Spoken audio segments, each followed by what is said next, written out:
Uttaranchal University, Dehradun, NAC A+ accredited university. ఎన్నికల్లో పోటీ చేసిన అభ్యర్థుల భవితవ్యం ఈవీఎంలలో నిక్షిప్తమై ఉంది. జూన్ 4న ఓట్ల లెక్కింపు ప్రక్రియ ప్రారంభం కానుంది. ఎన్నికల సంఘం కూడా శరవేగంగా ఏర్పాట్లు పూర్తి చేస్తోంది. లోక్సభతో పాటు ఏపీ, ఒరిస్సా శాసనసభ ఫలితాలు ఆ రోజే వెలువడనుండడంతో టెన్షన్ నెలకొంది. ఈ క్రమంలో ఓట్ల లెక్కింపు ఎలా ఉంటుందనేది చాలా మందికి తెలియదు. పోస్టల్ బ్యాలెట్ ఓట్లు ఎలా లెక్కిస్తారు, ఈవీఎంలలోని ఓట్ల లెక్కింపు ఎలా చేస్తారు వంటి అంశాలను ఇప్పుడు చూద్దాం.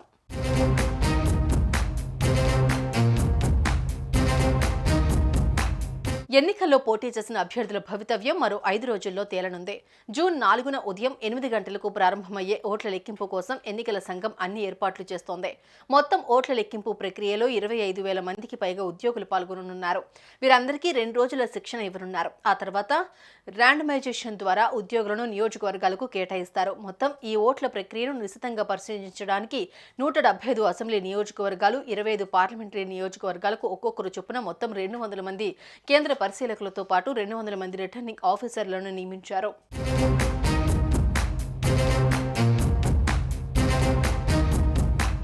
మే 13న పోలింగ్ ముగిసిన తర్వాత నుంచి ఈవీఎంలను, వీవీప్యాట్లను స్ట్రాంగ్ రూముల్లో భద్రపరిచారు. జూన్ 4న ఓట్ల లెక్కింపు మొదలయ్యే అరగంట ముందు స్ట్రాంగ్ రూముల నుంచి ఈవీఎంలను ఓట్ల లెక్కింపు కేంద్రాలకు తరలిస్తారు. ఆయా అసెంబ్లీ నియోజకవర్గంలో పోలైన ఓట్లను బట్టి కౌంటింగ్ కోసం టేబుళ్లను ఏర్పాటు చేస్తారు. ఒక్కో అసెంబ్లీ నియోజకవర్గంలో 14 కౌంటింగ్ టేబుల్స్ ఉంటే 14 మంది కౌంటింగ్ ఏజెంట్లు ఉండేలా అధికారులు ఏర్పాట్లు చేస్తారు. ఇక ముందుగా పోస్టల్ బ్యాలెట్లతో ఓట్ల లెక్కింపు ప్రారంభమవుతుంది. ఈ ఓట్లను రిటర్నింగ్ అధికారి పర్యవేక్షణలో లెక్కిస్తారు.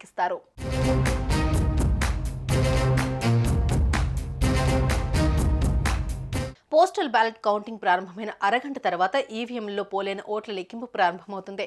కౌంటింగ్ హాల్లో టేబుళ్లు ఎన్ని ఉంటే అన్ని ఈవీఎంలను మాత్రమే తీసుకురావాలి. ఒక రౌండ్ పూర్తయిన తర్వాతే మరుసటి రౌండ్కు సంబంధించిన కంట్రోల్ యూనిట్ను తీసుకురావాల్సి ఉంటుంది. ఈవీఎంల లెక్కింపు పూర్తయిన తర్వాత వీవీప్యాట్లను లెక్కించడానికి తీసుకొస్తారు.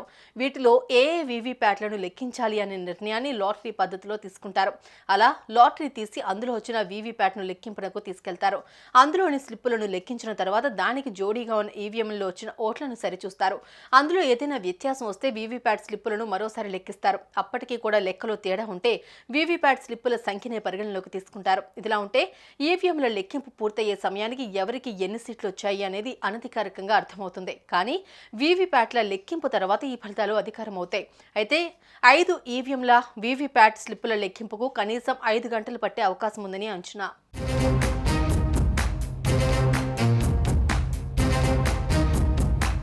ఒక రౌండ్ కౌంటింగ్ పూర్తయిన వెంటనే వాటి ఫలితాలను అధికారి ప్రకటించాడు. ఒక రౌండ్ ఫలితాలను ప్రకటించాలి అంటే సదరు అధికారికి 30 నుంచి 45 నిమిషాల సమయం పడుతుంది. అందుకు రౌండ్ పూర్తయిన తర్వాత అంతా సక్రమంగానే జరిగిందని అంగీకరిస్తున్నట్లు స్వతంత్ర అభ్యర్థుల సహా అన్ని పార్టీల ఏజెంట్లు, కౌంటింగ్ ఏజెంట్ల సంతకాలు తీసుకోవాలి. ఆ తర్వాత మైక్రో అబ్జర్వర్, కేంద్ర ఎన్నికల పరిశీలకుల సంతకాలు కూడా తీసుకోవాలి. ఆ తర్వాత ఏవైనా ఈవీఎంలోని ఓట్లను ఎన్నికల పరిశీలకుడు రికార్డులతో సహా పరిశీలిస్తారు. ఈవీఎం ఓట్లు, వీవీప్యాట్ ఓట్లు సరిపోవాలి. అప్పుడు ఏజెంట్ల అందరూ కూడా తమకు అభ్యంతరం లేదని ప్రకటించాలి. అప్పుడు ఆర్ఓ ఆ రౌండ్ ఫలితాలను అధికారికంగా విడుదల చేస్తారు. ఇక్కడ ఎవరైనా అభ్యంతరం వ్యక్తం చేస్తే లెక్కింపు ప్రక్రియ మరింత ఆలస్యమవుతుంది.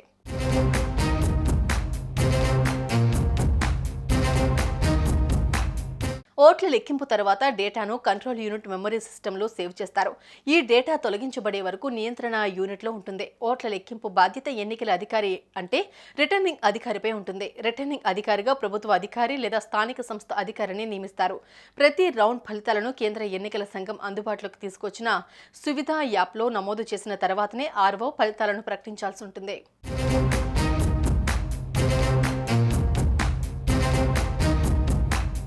సుమన్ టీవీలో మీ పర్సనల్ అండ్ బిజినెస్ ప్రమోషన్స్ కోసం కింది నెంబర్కి కాంటాక్ట్ చేయండి.